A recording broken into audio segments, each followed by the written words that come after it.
In this video, I will show you how to write mu symbol in Excel. So click on Insert, then Equation, then here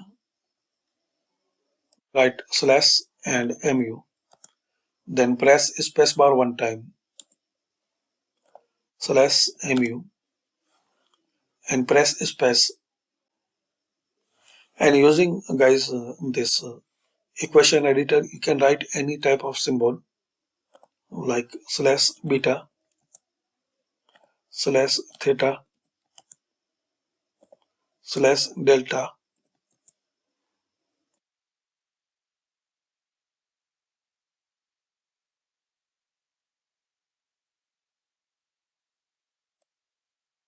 and mu.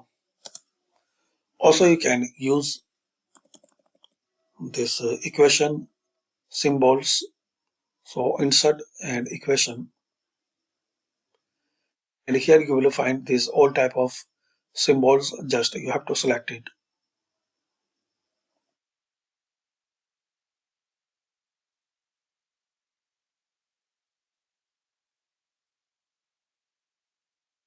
So thanks for watching. Comment this video useful for you.